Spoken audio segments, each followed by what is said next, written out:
began to speak in other languages as the Spirit gave them ability. Now there were devout Jews from every nation under heaven living in Jerusalem. And at this sound the crowd gathered, and it was bewildered, because each one heard them speaking in the native tongue of each. Amazed and astonished, they asked, "Are not all of these who are speaking Galileans? And how is it that we hear each of us in our own native language? Parthians, Medes, Elamites, and the residents of Mesopotamia, Judea, and Cappadocia, Pontus and Asia, Phrygia and Pannonia, Egypt, and the parts of Libya belonging to Crete, the visitors from Rome, both Jews and proselytes, Cretans and Arabs. In our own language we hear them speaking about God's deeds of power." All were amazed and perplexed, saying to one another, "What does this mean?" But others sneered and said, "They are filled with the new wine." But Peter, standing with the 11, raised his voice and addressed them, "Men of Judea and all who live in Jerusalem, let this be known to you, and listen to what I say. Indeed, these are not drunk, as you suppose, for it is only 9 o'clock in the morning. No, this is what was spoken through the prophet Joel. In the last days it will be. God declares that I will pour out my Spirit on all flesh, and your sons and your daughters shall prophesy, and your young men shall see visions, and your old men shall dream dreams. Even upon my slaves, both men and women. In those days I will pour out my Spirit, and they shall prophesy. And I will show portions in heaven above, and the signs on the earth below, blood and fire and smoky mist. The sun shall be turned to darkness, and the moon to blood, before the coming of the Lord's great and glorious day. That everyone who calls the name of the Lord shall be saved." The word of the Lord. Thanks be to God. Now if you turn to the last red marker in the hymnal, we're looking for Psalms 104. We'll read verses 24 through 34 and 35b.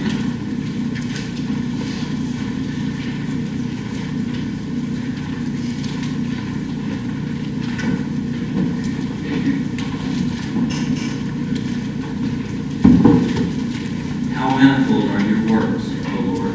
In the wisdom you have made them all. The earth is full of your creatures. Yonder is the sea great and wide, with its swarms many and number, living things both small and great. There go the ships to and fro, and Leviathan, which you made for the sport of it. All of them which you give them their food in due season. You give it to them, they gather it. You open your hand, and they are filled with good things. When you hide their face, they are terrified. When you take away their breath, they die and return to their dust. You send forth your Spirit, and they are created, and so you renew the face of the earth. May the glory of the Lord endure forever. O Lord, rejoice in all your works. You look at the earth, and it trembles. You touch the mountains, and they smoke. I will sing to the Lord as long as I live. I will praise my God while I have my being. May these words of mine please God. I will rejoice in the Lord. Bless the Lord, my soul. Hallelujah. Second reading is from Romans 8, verses 22 through 27. We know that the whole creation has been groaning in labor pains until now. And not only the creation, but we ourselves, who have the first fruits of the Spirit, groan inwardly while we wait for adoption, the redemption of our bodies. For in hope we are saved. Now hope that is seen is not hope. For who hopes for what is seen? But if we hope for what we do not see, we will wait for it with patience. Likewise, the Spirit helps us in our weakness, for we do not know how to pray as we ought. But that very Spirit intercedes beside too deep for words. And God, who searches the heart, knows what is in the mind of the Spirit, because the Spirit intercedes for the saints according to the will of God. The word of the Lord. Thanks be to God. Invite you to rise as you are able for our gospel acclamation. On page 119.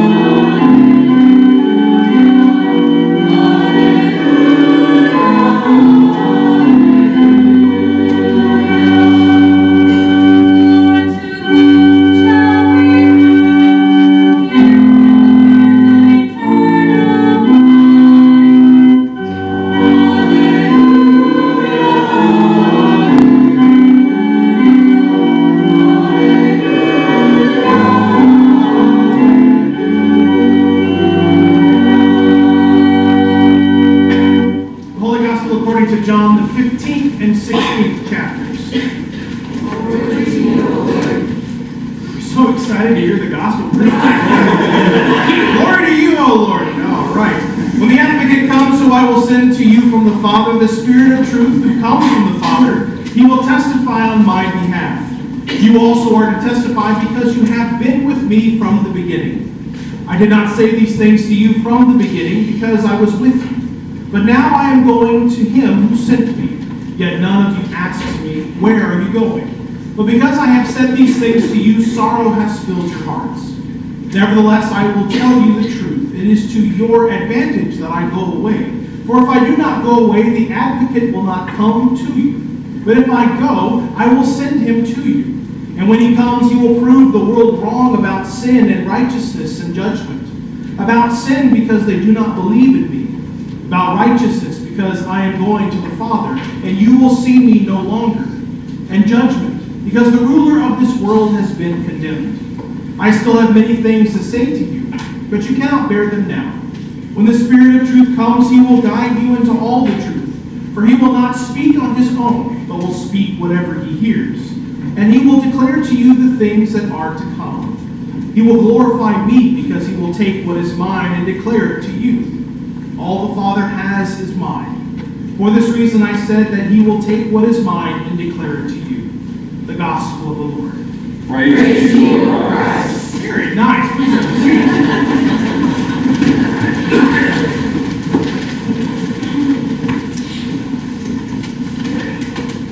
I have a liturgically savvy water cup. Great. Reminds me of that song, Red Solo Cup, right? Let's have a party. My mama used to say and used to argue that we as a church had forgotten how to talk about God. All three persons in one. Our language, she would say, has become only about Jesus, seemingly ignoring who God is for us today. I think Oma was onto something, but not just about God the Father. I think we struggle, and in sometimes deeper ways, to talk about God the Holy Spirit. I posed this question to our Theology on Tap group on Wednesday. See, told you I was talking about it. They're all going, dang it, what did I say? Why do we struggle talking about the Holy Spirit within the context of the Lutheran Church? Is it because it means that we might be more Baptist than we once thought? Or is it that we have lost our ability, both culturally and personally, to describe what our experiences of the Holy Spirit are and how they impact our life? The guys on Wednesday seem to land more on the second question. That we lack space in our lives, in our communities, and even in our churches, maybe even in our families, to talk about God's activity through the Holy Spirit. We have seemingly moved away from a place of comfort and acceptance when talking about the Holy Spirit's activity. Yet without that activity, without the Spirit's movement, the church has no life. There seems to be a missing vocabulary within our church context. Words that are completely distant to us to describe what these activities look like and feel like. But our church is richly blessed with language that describes God's actions in the world. The sheer nature of God is case in point. Without getting too heavy into Trinitarian theology and boring you all with my first year in seminary lectures, God exists as three persons and encounters the world as creator, redeemer, and sanctifier. The diversity that God enjoys, being three yet one, is also the diversity that we enjoy as we experience God in all facets of life, whether we see it or not. It is the Holy Spirit that draws this circle of life all the way around. The world is made complete by its activity and presence. Yet how we talk about that activity can be quite troublesome. We seem to be lacking that vocabulary to explain these encounters, and with no way of sharing the story with others, it can appear to be a fanciful interpretation of standing too close to an AC vent and just getting the chills. Pastor Skip Waxman, pastor of Lord of Life Lutheran in Austin, shared in our colleague group on Thursday that for him it wasn't the vocabulary we lack or even the space we lack to share it. It's the overall domestication of God's activity through the Spirit. We have a hard time defining what Spirit looks like, what it feels like. Even the Gospel writer Mark had difficulty describing it. He writes, "And just as Jesus was coming up out of the water, John saw the heavens ripped apart and the Spirit descending like a dove." And because of that difficulty, we have deemed the Holy Spirit a particularly scary person of the Trinity to talk about. And therefore we seek to put that person in a box. Make it understandable. Make it comfortable. We do as all good people do when we don't understand something. We get it the furthest it can be from our reality. Much like the closing scene of Indiana Jones and the Ark, where they just put it in the giant warehouse. Lock it up. But here's the uniquely wonderful truth of the Holy Spirit. To be in a place of question, of encouragement, of bewilderment, and of wonder is exactly where the Spirit wants to be. When Jesus speaks of the Holy Spirit in our gospel text, he calls the Spirit the Advocate. It is a legal term, both in our day and in Jesus's. It is someone within the judicial system that comes to the aid of another. They offer assistance and counsel, as well as help and guidance. That is a very reassuring and comfortable picture of the Spirit, which is why the Advocate is sometimes translated as comforter in gospel texts. But if that was the only picture we had of the Spirit, then our uncomfortable feelings toward its discussion would be unfounded.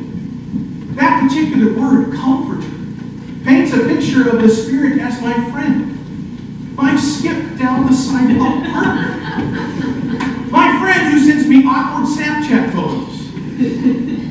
That makes me laugh. Well, I would argue that there is nothing wrong with that, because we all need that skip down the sidewalk partner, especially when you're as uncoordinated as me. Can't even say the word, uncoordinated as me. But I invite you to remember what today is. It's Pentecost Sunday. This is the day we celebrate the birth of the church as tongues as of fire danced on the heads of the apostles. When the day of Pentecost had come, they were all together in one place. And suddenly from heaven there came a sound like a rushing wind, a violent wind, as the text says. And it filled the entire house where they were sitting. Divided tongues as of fire appeared around them and among them, and a tongue rested on each of them. The Spirit began the eternal process of calling forth disciples of Jesus Christ from every walk of life, not in a gentle way that says, "Hey, I'm going to go down to the park," but in a way that fills an entire house with violent winds. Without regard for what they were doing or who they are, the Spirit of God impacts our life, calling us to be people of God and to be the people God has created us to be, and equipping us in profound ways to share the gospel.